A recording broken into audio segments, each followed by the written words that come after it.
Olá, boa noite, amados irmãos. São 20 horas e 1 minuto do dia 26 de maio de 2020. Eu sou o pastor José Galvão e com alegria estou aqui mais uma vez gravando a palavra do dia para vocês. Eu queria antes falar a vocês que devido à pandemia, devido à doença, ao isolamento social que aqui em nossa cidade tem sido muito rigoroso, eu não estou podendo ir até ao estúdio para fazer as gravações. No estúdio, é claro que existe o isolamento acústico, existe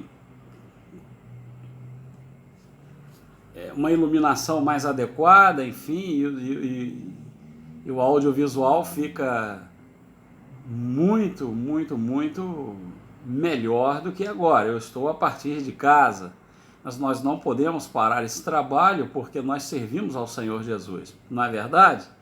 Então eu conto com a compreensão de vocês. Se passar alguma motocicleta barulhenta aqui na rua, eu conto com a compreensão de vocês. Se algum carro buzinar, algum ruído, o cachorro da casa do lado do vizinho latir, ou qualquer coisa semelhante, ok? Bom, sem delongas, vamos à nossa palavra do dia de hoje, e a esta eu dei o título seguinte: do que adianta orar ao Deus certo, mas continuar crendo da forma errada?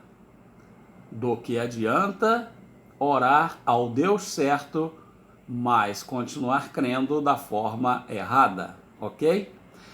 E por que este tema então surgiu? Foi assim: pela manhã eu recebi um telefonema de uma irmã lá do norte do país, do Pará, e ela me dizia: pastor José Galvão, eu estou ligando porque eu quero agradecer. Como é o nome da irmã, então ela se identificou, e eu estava com dificuldade de lembrar, pois são centenas de milhares de irmãos aqui no Brasil inteiro. E ela disse: eu sou aquela que liguei para o senhor e falei que as minhas orações pareciam um bilhete de loteria. Era como se eu entrasse numa casa de loteria, marcasse um bilhete, pagasse pela aposta e depois ficava esperando pelas possibilidades, se iria ser contemplada ou não. Então eu comecei a me lembrar dela. Eu falei: olha, eu me lembro bem sim. Lembrei, pois esta sua particularidade de comparar a sua oração com um bilhete de loteria me fez lembrar do fato. E como vai a irmã? Então ela dizia para mim assim: olha, agora eu vou muito bem, agora eu sou verdadeiramente uma nascida de novo, e agora Deus ouve as minhas orações e me responde. Falei: que bom, minha irmã. E ela disse para mim: antes eu estava realmente indo ao Deus certo, mas eu ia com a fé errada. Eu falei: que bom que você lembrou do que eu te expliquei na nossa conversa, não é? E sobre isso, irmãos e irmãs, santos e santas do Senhor, é o que nós iremos falar hoje. Eu pude me lembrar bem com ela quando ela me disse que, eu me lembro bem, ela disse que já era uma cristã há mais de 10 anos e que há mais de 10 anos que ela orava a Deus a respeito de alguma dificuldade, algum desejo seu, algum pedido de oração, algo familiar, e que nunca era respondida. E eu lembro que naquela ocasião eu falei: irmã, o problema de suas orações não estarem sendo respondidas não é nenhum outro a não ser o pecado. E ela disse para mim na época, né? Hoje ela compreende bem, mas na época ela dizia para mim: mas como o pecado? Eu vou todos os dias à igreja, eu sou dizimista, eu sou ofertante, eu vou aos cultos de oração, eu vou ao monte orar com os irmãos, eu faço jejuns, etc. e tal, e Deus continua não me ouvindo. Hoje ela compreende a razão. Mas na época eu disse para ela que era o pecado que estava atrapalhando. que não são questões de dízimos e ofertas e de quantidade de vezes que se façam as orações ou de jejuns, ou que se subam aos montes até rastejando de joelhos. Eu falei, o seu problema não é esse, o problema é o pecado.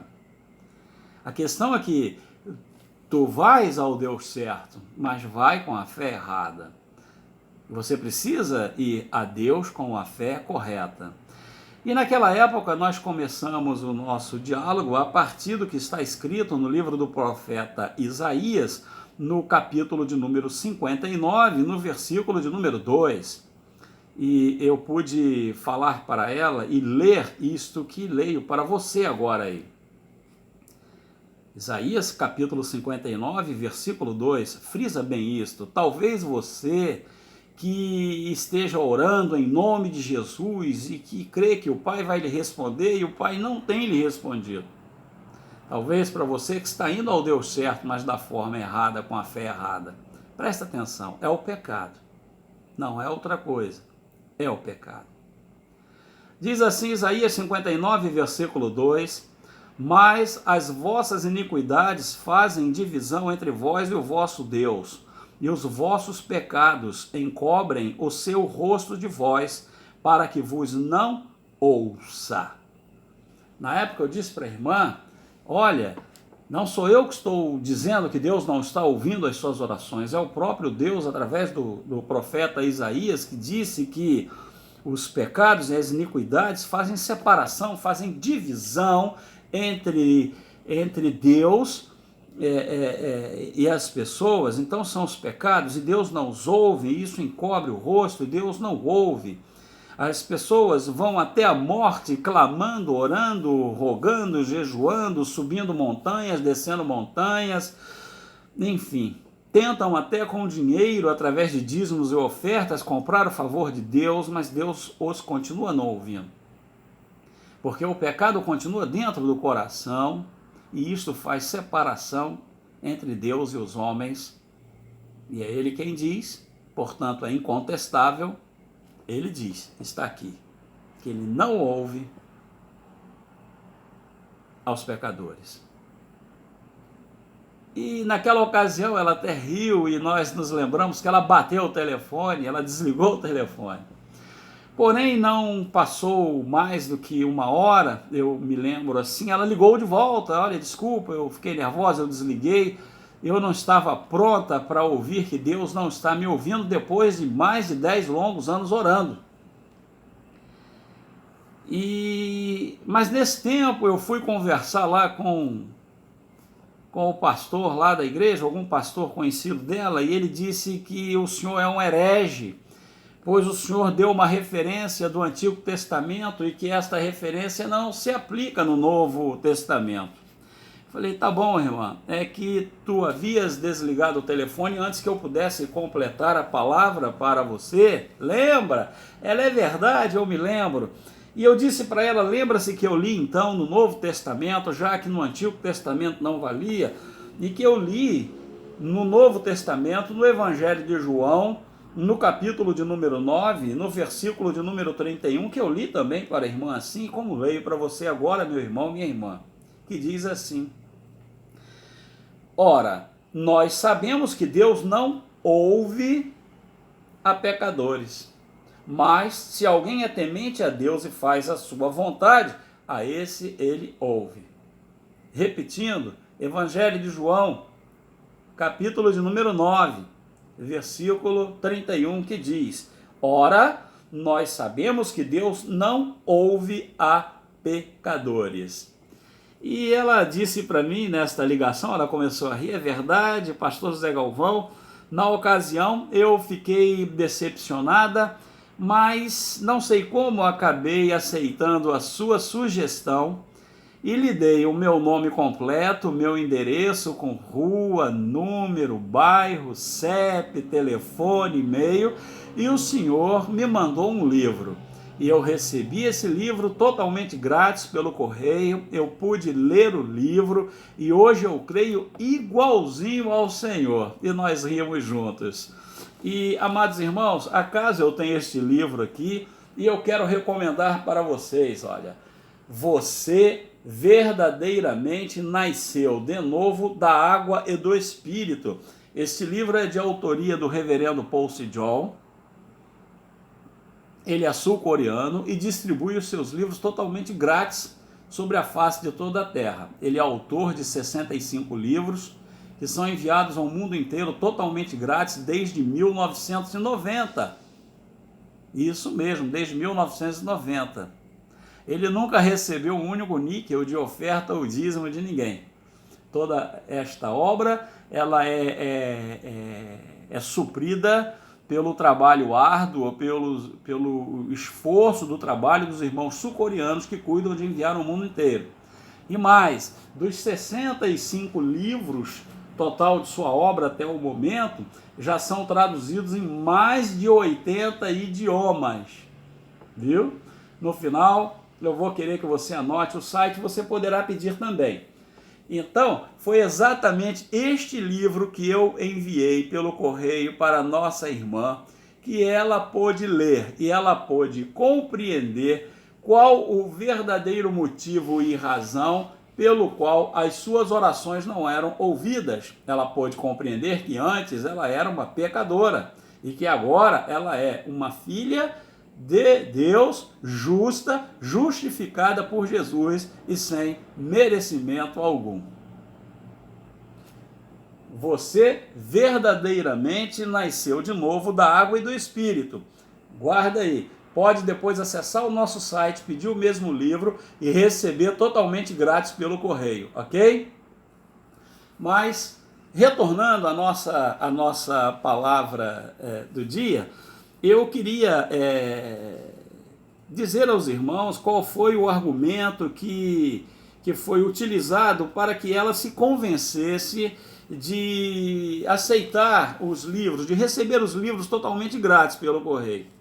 E o argumento se deu exatamente no Evangelho de João, no capítulo 3, quando eu precisava mostrar para ela que também um dia lá no passado houve Nicodemos, um príncipe dos judeus, um mestre da lei. E Nicodemos foi se encontrar com o Deus certo, porém com a fé errada. E eu pude ler para ela o capítulo 3 do Evangelho de João, que diz assim, eu convido você também à sua leitura. Diz assim: E havia entre os fariseus um homem chamado Nicodemos, príncipe dos judeus. Este foi ter de noite com Jesus e disse-lhe, Rabi, bem sabemos que Rabi, bem sabemos que és mestre vindo de Deus, porque ninguém pode fazer esses sinais que tu fazes, se Deus não for com ele. Jesus respondeu e disse-lhe, na verdade, te digo que aquele que não nascer de novo não pode ver o reino de Deus. Disse-lhe Nicodemos, como pode um homem nascer sendo velho? Porventura pode tornar a entrar no ventre de sua mãe e nascer? Jesus respondeu, na verdade, te digo que aquele que não nascer da água e do Espírito não pode entrar no reino de Deus. O que é nascido da carne é carne, o que é nascido do Espírito é Espírito. Não te maravilhes de te ter dito, necessário vos é nascer de novo.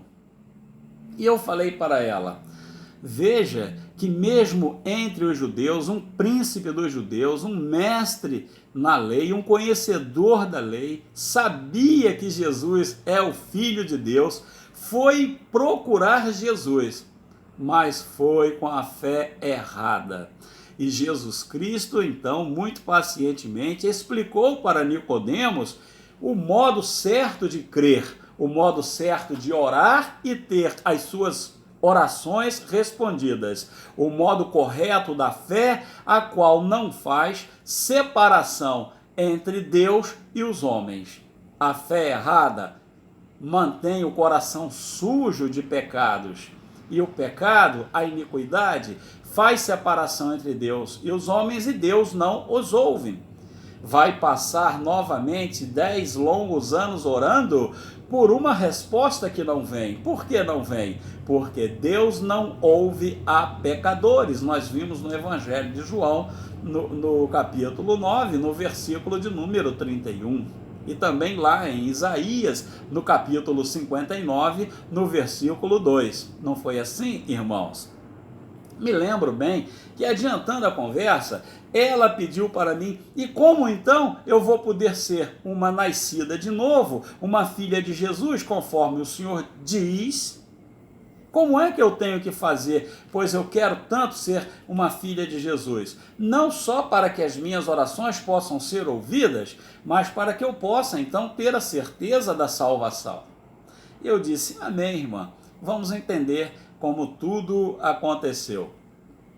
E eu perguntei para ela: você sabe quais foram as últimas palavras de Jesus na cruz?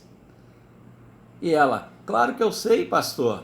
Você sabe o que Jesus disse naquele momento em que ele estava lá, totalmente pregado, cravado numa cruz, sangrando da cabeça aos pés, de uma mão à outra, com pregos nas mãos, coroa de espinho na cabeça, quando ele tinha os seus pés também pregados, quando em volta todos olhavam, e Cristo dali, ele olhou para as pessoas, ele olhava as pessoas, ele olhou para o seu Pai, e quando iam quebrar as suas pernas, ele se volta para o Pai e disse o quê, ô irmã? Aí ela disse assim, ele disse: Pai, está consumado, em suas mãos entrego o meu espírito. Eu falei: é isso, irmã. Ele disse: está consumado. Amém, irmã? E ela disse lá: sim, amém. Eu sou crente, eu estou há mais de 10 anos na igreja, eu sei que ele falou que está consumado. E eu disse para ela: irmã, e o que é estar consumado? Ela calou-se. Então eu mesmo respondi para ela: irmã, consumado é o mesmo que completo, completado.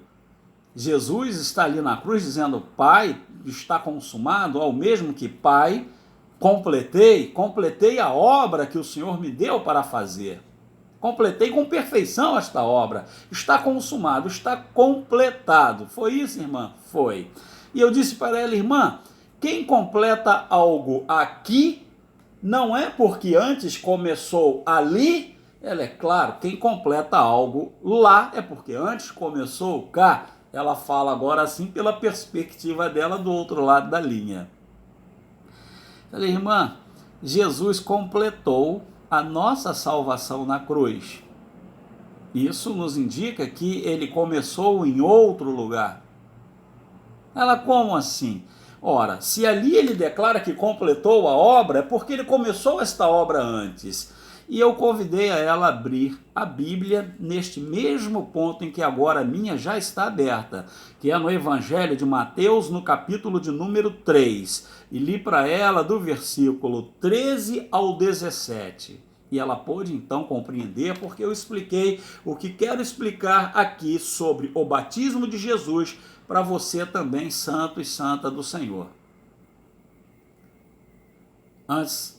Antes tudo, eu quero adiantar que o batismo de Jesus é o cumprimento de um ato de justiça. Não é um batismo testemunhal como o meu e como o seu. Amém? Leiamos. Então, veio Jesus da Galileia ter com João junto do Jordão, para ser batizado por ele. Mas João opunha-se-lhe, dizendo: eu careço de ser batizado por ti, e vens tu a mim? Jesus, porém, respondendo, disse-lhe: deixa por agora, porque assim nos convém cumprir toda a justiça. Então ele o permitiu. E, sendo Jesus batizado, saiu logo da água, e eis que se lhe abriram os céus, e viu o Espírito de Deus descendo como pomba e vindo sobre ele. E eis que uma voz dos céus dizia: este é o meu Filho amado, em quem me comprazo. No versículo 15, eu quero repetir para você que diz assim, Jesus falou, quando João Batista resistia a lhe batizar, Jesus disse, deixa por agora, porque assim nos convém cumprir toda a justiça. O pronome, primeira pessoa do plural, nos convém cumprir toda a justiça. Portanto, convinha aos dois um cumprimento de um ato de justiça. Amém? Vamos entender o que Jesus quis dizer. E Jesus explicou com propriedade, pois João consentiu, João entendeu, João consentiu e naquele momento batizou Jesus Cristo.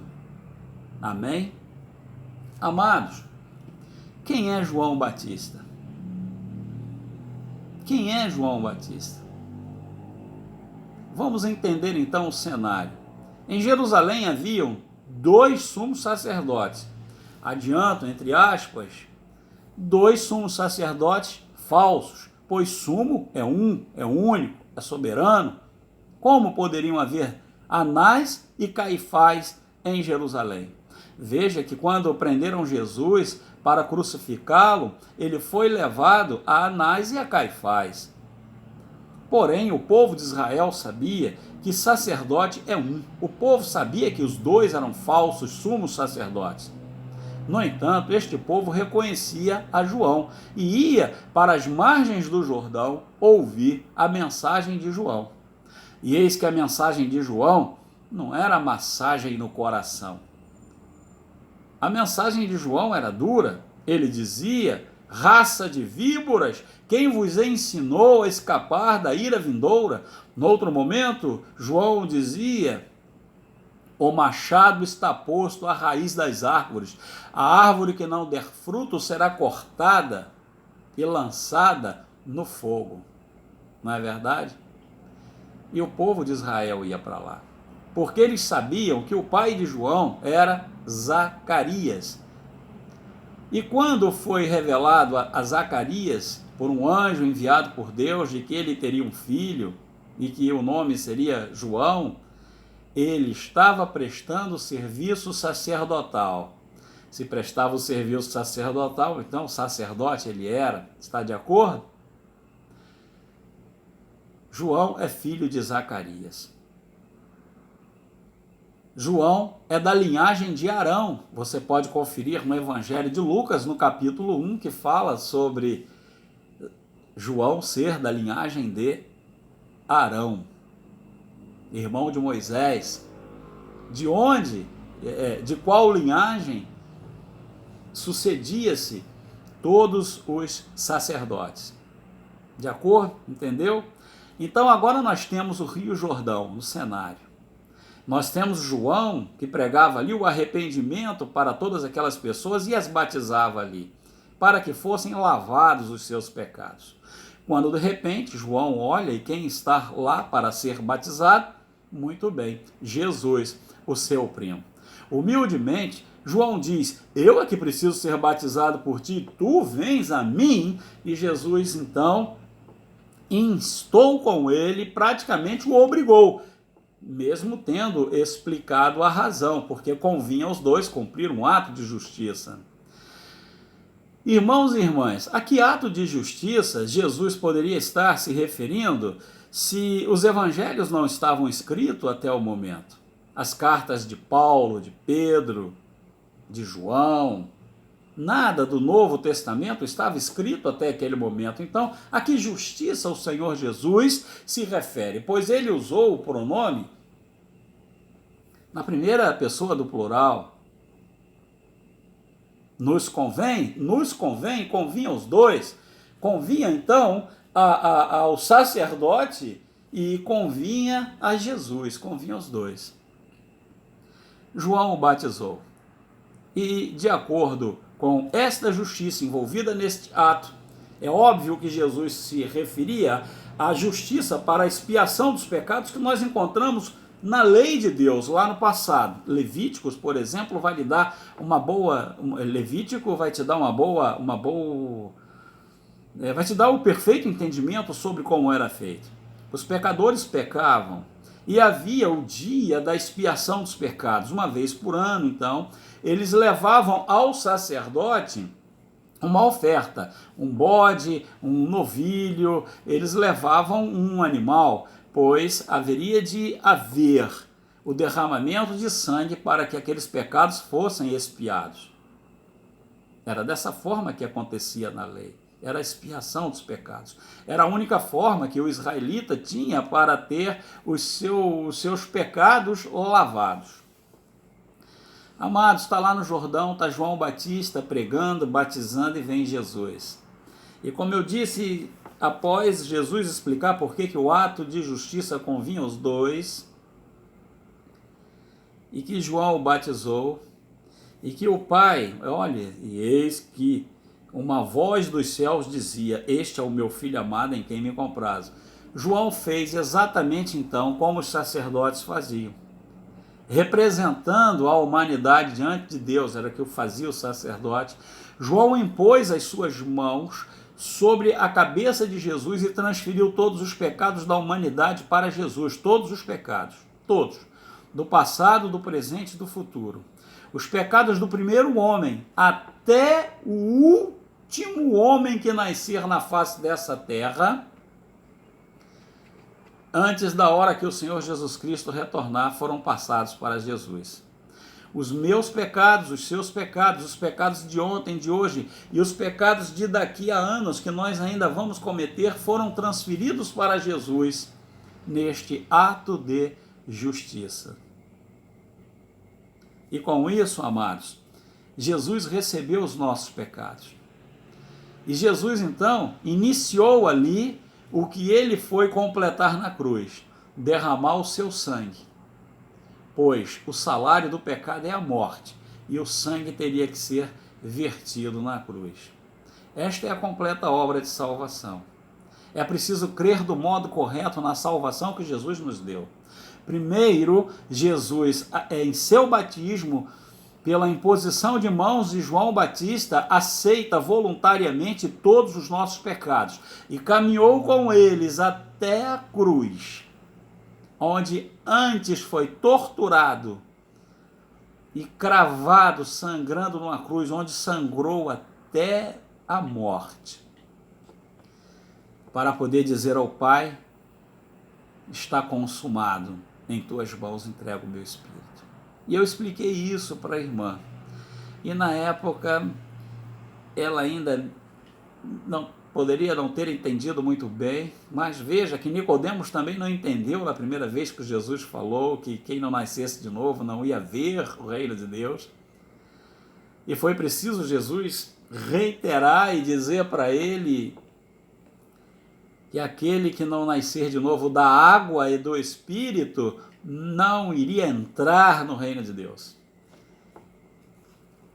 E eu coloquei este livro para ela no correio. E ela recebeu este livro e ela leu este livro. E hoje eu garanto, ela própria garante, suas orações voltaram a ser ouvidas e atendidas por Deus. Porque não há mais no coração dela pecados. E isso a fez uma justa, não mais uma pecadora diante de Deus.